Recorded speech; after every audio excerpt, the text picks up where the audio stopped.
அஸ்ஸலாமு அலைக்கும். இன்றைக்கி ஒரு அட்டகாசமான பள்ளிப்பாலை சிக்கன் ரெசிபி தான் பார்க்க போகிறோம். இத்தனை நாள் இதை ட்ரை பண்ணாமல் விட்டுட்டோமேன்னு சொல்லி ஃபீல் பண்ணேன். அந்தளவுக்கு டேஸ்ட்டு அட்டகாசமாக இருந்தது. பிள்ளைங்களுக்குமே ரொம்ப பிடிச்சிருந்துச்சு. வாங்க இதை எப்படி பண்ணலாங்கிறத பார்த்துடலாம். இதுக்கு சின்ன வெங்காயம் 100 கிராம் எடுத்துக்கோங்க. காஞ்ச மிளகாய் 6 எடுத்திருக்கேன். உங்கள் காரத்துக்கு தக்கன்னு எடுத்துக்கோங்க. அந்த காஞ்ச மிளகாயில் உள்ள விதைகளை எல்லாத்தையுமே ரிமூவ் பண்ணிடுங்க. ஏன்னா இல்லைன்னா அதிகமாக காரம் இறங்க ஆரம்பிச்சிடும். இந்த மாதிரி குட்டி குட்டியாக கட் பண்ணி வச்சுக்கோங்க. அதுக்கப்புறம் தேங்காய் ஒரு துண்டு எடுத்து அதை ஸ்கின்னெல்லாம் ரிமூவ் பண்ணிவிட்டு அதையும் கட் பண்ணி வச்சுருக்கேன். தேங்காய் உங்களுக்கு முழுசாக போட விருப்பம் இல்லைன்னா அதை நீங்கள் லைட்டாக துருவிட்டு நெய்யில் ஃப்ரை பண்ணிவிட்டு சேர்த்துக்கோங்க. அதுவும் நல்லாயிருக்கும் டேஸ்ட்டு.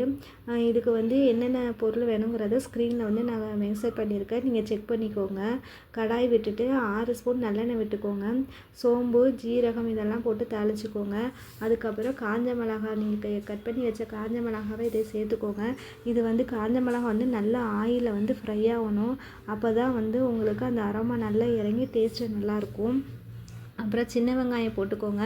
சின்ன வெங்காயம் போட்டுட்டு ஒரு கொத்து கருவேப்பிலை, அப்புறம் வெங்காயம் வதங்கிறதுக்கு கொஞ்சம் உப்பு போட்டு நல்லா வதக்கி விடுங்க. இது நல்லா வதங்கினதுக்கப்புறவு 1 ஸ்பூன் இஞ்சி பூண்டு விழுது போட்டுக்கோங்க. நீங்கள் கட் பண்ணி வச்ச தேங்காவையும் அதோடு சேர்த்துக்கோங்க. இது எல்லாமே ஒட்டுக்க போட்டு நல்லா வதக்கி விடுங்க. இது நல்லா வதக்கி விட்டதுக்கப்புறவு நான் 1/2 கிலோ சிக்கன் எடுத்திருக்கேன். அதை சுத்தம் பண்ணி வச்சுருக்கேன். 1/2 கிலோ சிக்கனையும் இதோட சேர்த்துக்கோங்க. இந்த சிக்கன் ரெசிபி ட்ரை பண்ணும் போது ரொம்ப ஒயிட்டாகவே இருந்தது. என்னடா இது கலர் ஒயிட்டாகவே இருக்குது அப்படின்னு சொல்லி ஃபீல் பண்ணிகிட்டு இருந்தேன். ஆனால் அது நல்லா வெந்து வரும்போது அந்த காஞ்ச மிளகாயில் உள்ள கலர் எல்லாமே இறங்கி அப்படியே நல்லா ரெட்டிஷாக கலரில் வந்துருச்சு. அதனால் நீங்களும் ட்ரை பண்ணும்போது ஒயிட்டாக இருக்குதுன்னு சொல்லி ஃபீல் பண்ணாதீங்க. அது கூட 1/2 ஸ்பூன் மஞ்சத்தூளும் 1 ஸ்பூன் மல்லித்தூளும் சேர்த்துக்கோங்க. அது நான் ஷூட் பண்ண மிஸ் ஆகிட்டு அதனால் நீங்கள் அதை மட்டும் சேர்த்துக்கோங்க. இந்த மாதிரி ட்ரை ஆகி வந்தோடனே இது ரெடி ஆயிரும். இதுக்கு தண்ணி மட்டும் அதிகமாக விட்டுறாதீங்க. ரெசிபிக்கு தண்ணி அதிகமாக விட்டுறக்கூடாது. ஏன்னா இது சிக்கன் டக்குன்னு வெந்துடும். அதே மாதிரி நீங்கள் மூடி போட்டு வேக வைக்கும் போது அந்த சிக்கன்லேருந்தே தண்ணி விட ஆரம்பிக்கும். அதனால் ஒரு 1/4 டம்ளர் மட்டும் தண்ணி விட்டு நீங்கள் மூடி போட்டு மூடி வச்சிட்டிங்கன்னா அப்படியே நல்லா அந்த காஞ்ச மிளகாவோட கலர்ஸ் எல்லாமே அதில் இறங்கி நல்லா இந்த மாதிரி உங்களுக்கு கலர் வந்துடும்.